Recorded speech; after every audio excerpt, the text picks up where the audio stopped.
Oh, a microphony. And a phony at the mic. Quiet, numbskulls, I'm broadcasting. The Doctor of Discernment is now online. You know, much like my show, in that it's a local reaction to things that are happening on a federal level. Dispensing a daily dose of common sense. No prescription required. Wow, do I have a boatload of stuff for you, from the crazy to the absurd. Let's start getting into it because, I mean, it is bizarro world out there. And I say, if it's obvious to me, should be obvious to everybody. Oh, wow. Who could have seen this coming? This is the Fourth Hour with Greg Belfrage. Hold on to your butts. Broadcasting from the basement bunker beneath KELO Radio. Welcome to the Fourth Hour of the Greg Belfrage Show. The U.S. Supreme Court has ruled on emergency tariffs. And now they're saying Trump cannot impose these tariffs using emergency powers. You remember that's what he was doing when he put all of these tariffs into place. So this was a pretty overwhelming vote, 6-3 vote. The justices found that the International Emergency Economic Powers Act, which Trump used to put the tariffs in place, does not authorize it does not authorize the tariffs. So Chief Justice John Roberts wrote the majority opinion. He was joined by conservative justices Amy Coney Barrett and Neil Gorsuch, as well as liberal justices Ketanji Brown Jackson, Elena Kagan, and Sonia Sotomayor. So you knew the liberals were going to vote against Trump. I think what's surprising here is you have Amy Coney Barrett and Neil Gorsuch, who were also voting against Donald Trump. So a 6-3 vote. Let's see if I can find you any more on this. Remember, the president had called this Liberation Day when he enacted these tariffs on most countries, including a 10% global tariff and a set of higher reciprocal tariffs than on certain countries. So the president declared the U.S. trade deficit. He called it a national emergency, and that then was the legal basis for invoking these tariffs. And now this U.S. Supreme Court saying no. So this had been going through the courts, lower courts, who had been ruling against Trump, and it wound up going to the U.S. Supreme Court and also going against Trump here and what Trump was trying to do. Justices appeared skeptical, pressing the administration on whether there has ever been an instance in which a statute that used that language. So they're saying, when has there ever been another example where you use that kind of language then to assume then you have the authority? This is what the U.S. Supreme Court is saying. Trump has said that deep and sustained trade deficits amount to a national emergency, and that is enough then to trigger his executive powers under the emergency law. But the U.S. Supreme Court saying no. So a no to the president's tariffs. I've been refreshing the president's True Social page just to see if he might have any response. Now, nothing yet. Nothing yet from President Trump in terms of a response. So I welcome your thoughts on that. For those of you who are, as you're watching and hearing about it, there's not a lot of additional detail. I suspect one of the first things we will hear is reaction from the president. But this is fairly new. I mean, I hadn't seen that story. I didn't see anything on I keep Fox News Channel on in the studio as I'm on the air each day. And more than once, something comes up and brings it to my attention so I can go out and find additional information for you, let you know what's going on. But I had not seen anything on this until after I got off the air. So that is, as the day goes on, I'm sure we'll get reaction from the president. as to the fact that the power that he was exerting here, the U.S. Supreme Court is saying no. He does not have the authority on those tariffs.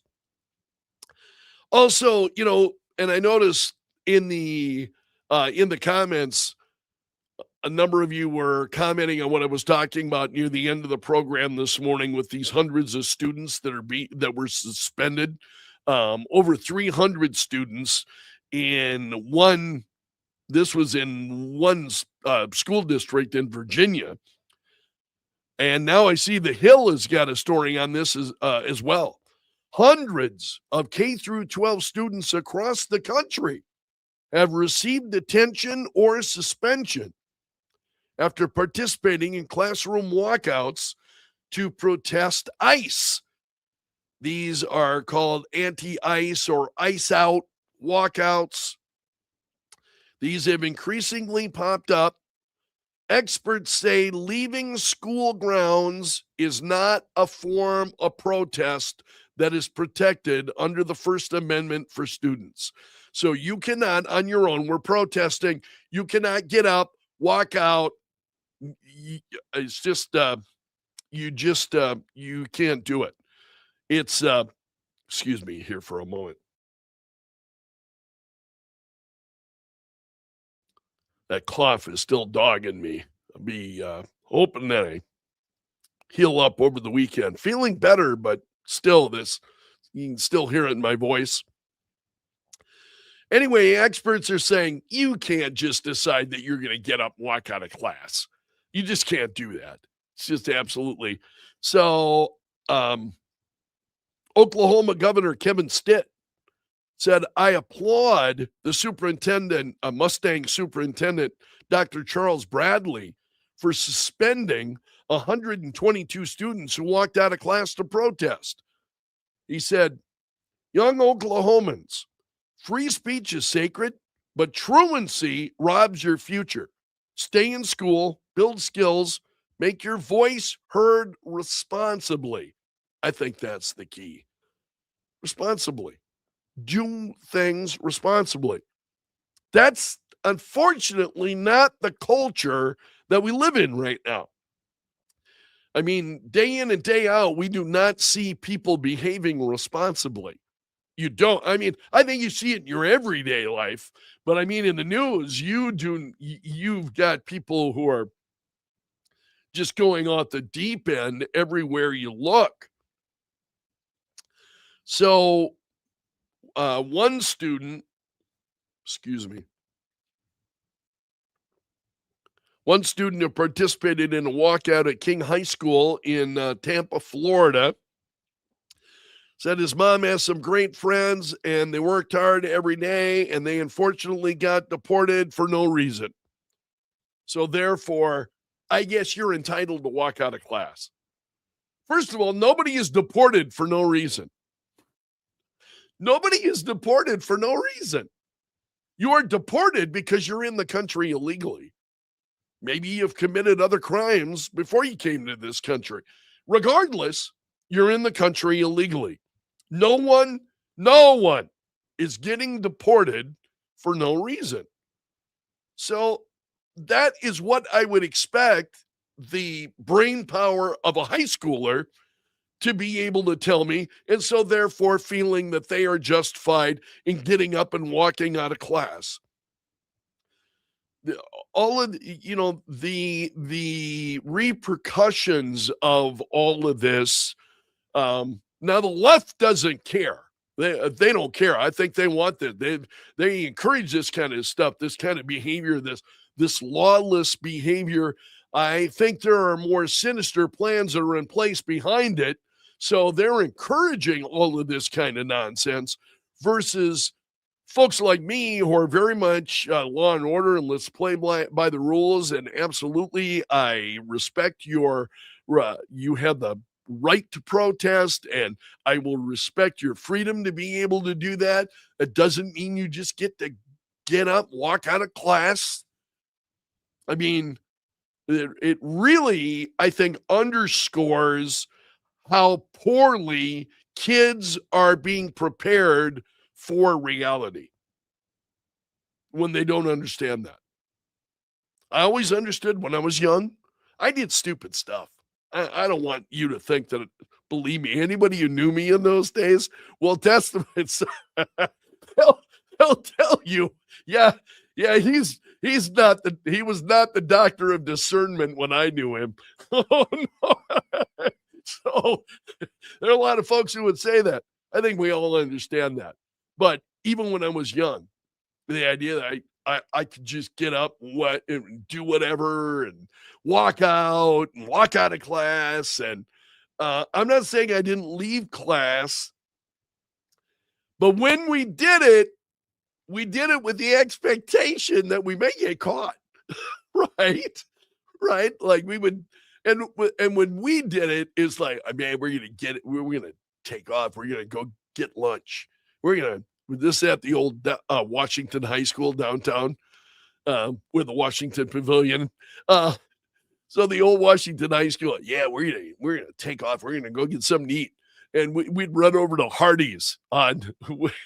It's no longer there, but over 10th and Grange, right in there. You remember if you're from Sioux Falls, long timers, remember that Hardee's that sat there? Yeah, we're cutting class. We're going over to Hardee's. Oh yeah, it was really hardcore. But you expect it. If you got caught, you got caught. It's like, okay, it was a swing and a miss. This, getting up and just walking out of class and thinking, what, there's no fallout from this? There are actually adults who expect you to, follow the rules of the school, and your parents who, when I sent my kids to school, I expected my kids to be in school. I wouldn't expect them to get up and go walk out and participate in a protest. In fact, I would have been very upset. That would have been grounds for some very serious conversation in our house when I was raising kids. So where does that come from? Well, it comes from just nonsense like we saw in Minneapolis. People thinking that ICE is there and they're arresting folks, and I'm going to get right up in ICE's face and, I'm going to kick their vehicle and damage it. And what? There's supposed to be no pushback. There's no response. This is how leftists behave. This is not how ordinary folks. This is not how folks on Main Street behave.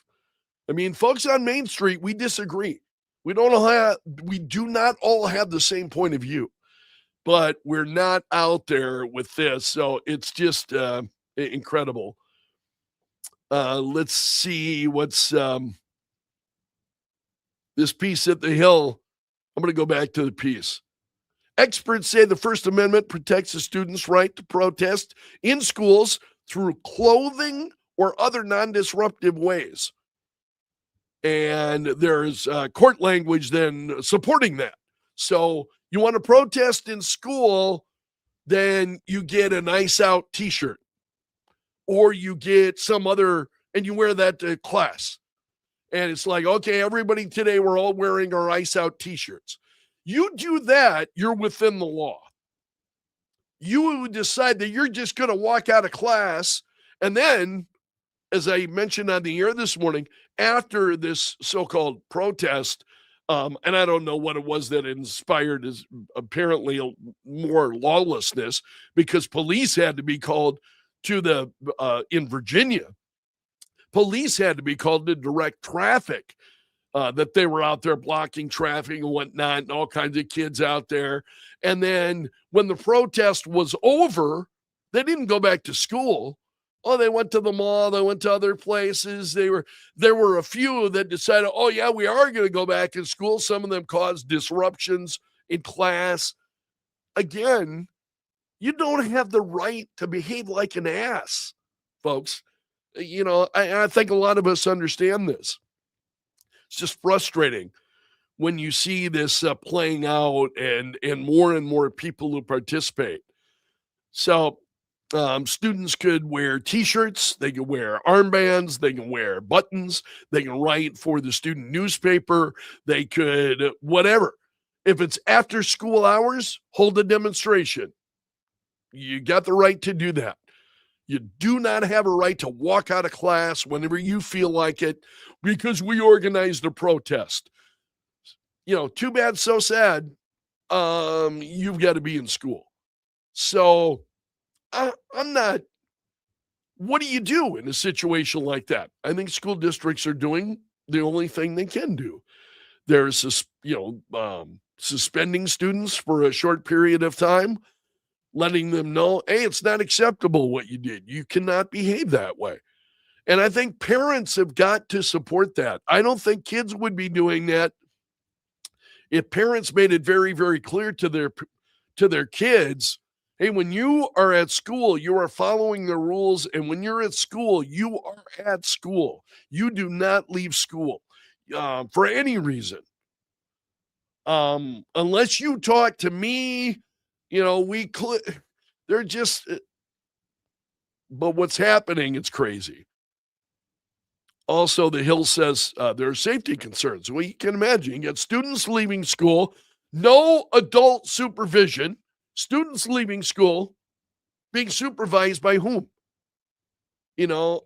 Just so the police and the school district, again, this is elsewhere. This is, I think, again, this was in, forgot where we were talking about, Oklahoma, where several hundred students and police are responding to this and saying, it's unacceptable. You can't do this, and they went further and said adults who contribute to or promote truancy place minors at risk and interfere with their education. So police are making it clear, hey, if you're supporting this nonsense, you're supporting truancy. Yeah, no, having none of it. So it's pretty crazy as you watch this kind of stuff unfold, I think, and we see more and more of that. It's just so, so distressing to me. Again, I have never had an expectation that you and I are going to agree about everything. That people, we've got various wildly different viewpoints on a number of different things. But things like this, I never expected it to be so turbulent as it is right now. Now, again, I was a child. I was born in 1963, so the time that I was going to school primarily, you're talking about the very late 60s into the early 70s. I graduated from high school in 1981, so they were admittedly very much different times. I didn't grow up in the times of some of the certainly not being cognizant of some of the college riots that were taking place in the 1960s. I was off watching an episode of Star Trek. I was not too very tuned into what was going on at that time, but I watched this and it just is mind-blowing to me. Just absolutely mind-blowing. And it's not only students, then it's their parents. I think you got to hold parents responsible. You've got to wonder what is their mindset that they allow this kind of stuff to go on, and how do they think that is somehow beneficial to their child? How is that beneficial to them to allow? I think one of the hardest things of being a parent, saying no. No parent wants to say no. Well, I take that back. It felt like at times that, yeah, my parents love saying no. No, but you know what I mean. It's you don't want to be that person. Your kids want to do this, and you're like, I don't. No, I'm afraid not. Can't do it. Why not? Okay, well, here's my reasons. Whatever. It's a tough job. How many times have I said on the air, toughest job around is being a parent. It is by far the most difficult job I have ever held. Being a parent, raising kids, and the thing about it is, it's never over. That job is never done. I still find now my kids are grown, but there are things that come up and where I'm like, this is not what I taught you. This is not what your mom and I taught you when you were young, and you got to now I bring them up much differently.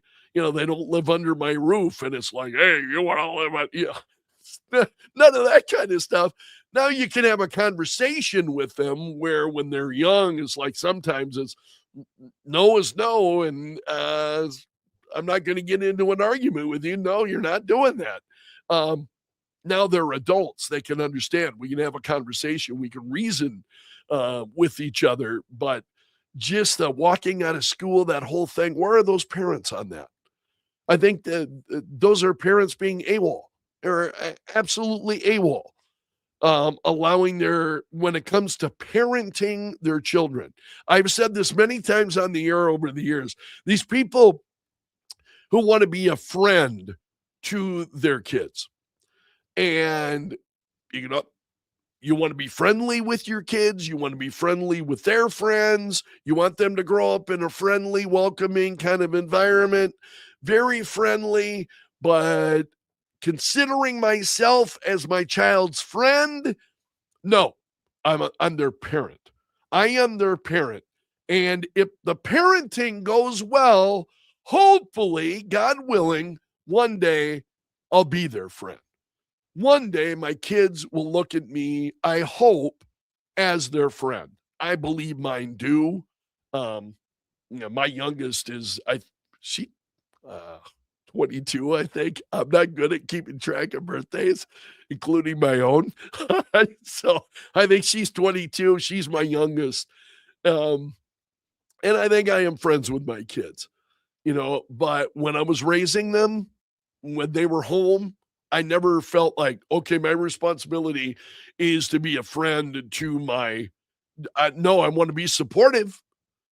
Do I want them to look at me as a friend? No, I want them to look at me as dad. I want them to look at me as an authority. When they are, kids, when they're minors, they're living under your roof, I wanted them to look at me as an authority. Whatever happened to that? How was that a bad thing? I think for many of us on Main Street, that's everyday life. That's the life that we're living. And more, this is why it's so upsetting. You see this happening in Oklahoma. You see it happening in Virginia. So it's happening all over the country. And I used to spend a lot of time talking about the breakdown of the family, and which is admittedly hypocritical coming from a guy who has been divorced and now is remarried. Admittedly, it's hypocritical. But I've hated seeing the breakdown of the family, the American family. It's and we are reaping, I think, the results of the breakdown of the American family. So those of you who are very committed to your families, your marriage, your kids, God love you. God bless you. There were years that I got lost personally. I got very lost for a period of time. And I'm not proud of it. And I still pray on it. If not daily, but often, that I still pray on it. And it still hangs over my head. So for those of you who are in committed marriages and with your families, God bless you. God bless you. And because the work you're doing is so incredibly important.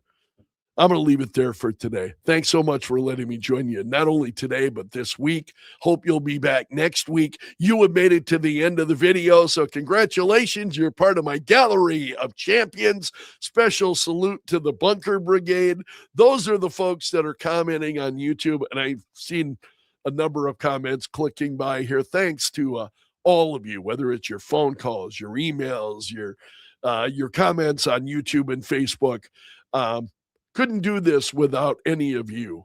And thanks so much for being a part of it. So have a wonderful weekend. Until Monday, I'm underground and gone.